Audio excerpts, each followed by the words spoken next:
All right, here we are, finishing up this unit about percents.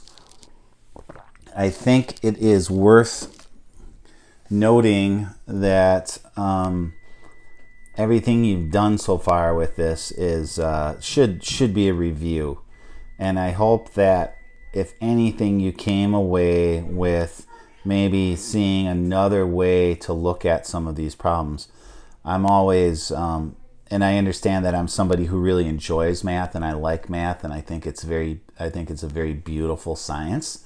But my hope is that those of you who don't feel that way will at least start looking at some of these different methods and things we're talking about, and just start to think maybe, hey, somebody had to figure this out. Somebody came up with this. And so, math is more, I think, about discovery than it is about procedure. The procedures are definitely important, and you got to know what they are. But somebody had to discover all this stuff, and it's like a way of explaining things. So, I don't know. That's my little math pep talk for you. All right, so let's do a couple percent application problems here. All right, so let's take a look at this first. I'm going to move this down so we're just looking at this.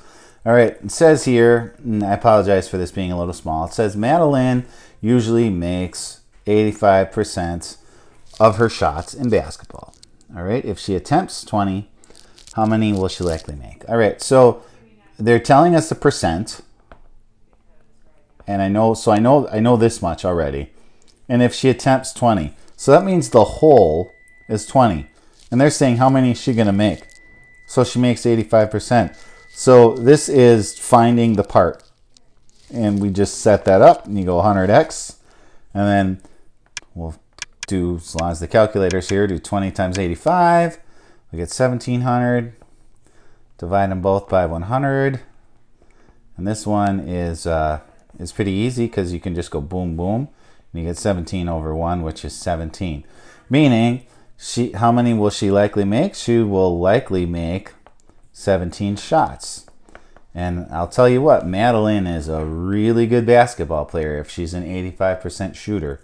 All right, so 17 shots is what she will likely make.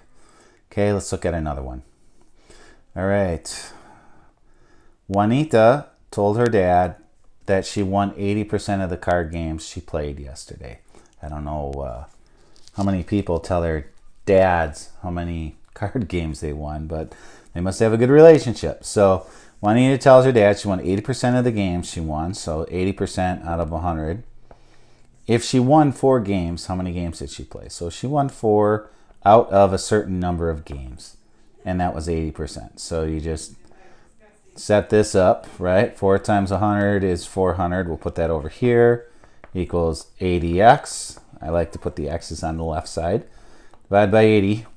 All right. Let's get rid of some zeros. So you get x is 40 over 8, right? Well, that's 5. So she played 5 games. And that makes sense. She won 4 out of 5 games. 4 out of 5 is 80%. All right, let's look at this last problem here. A glucose solution. Glucose is a kind of sugar solution. All right, a glucose solution is prepared by dissolving 6 milliliters of glucose in 120 milliliters of pure solution. So they're saying 6 is my part that you're dissolving into the whole of 120.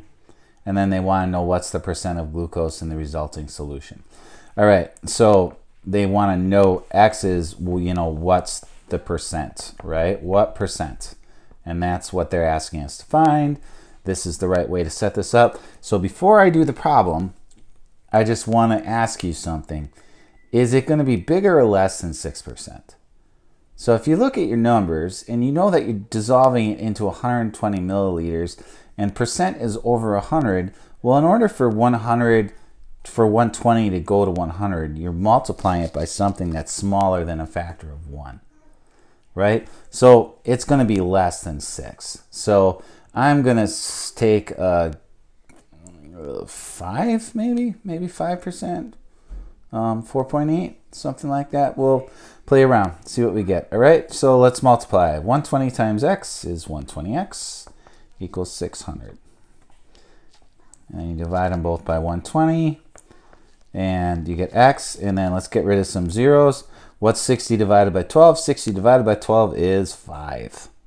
And my answer would be 5%. So it's a 5% glucose solution.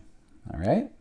So hope these problems are, I don't know, I just hope you're getting slightly interested in doing some of these. And if nothing else, I'm at least demystifying them a little bit and they're making some more sense to you. So thanks for sticking with me through this lesson, and good luck doing these problems.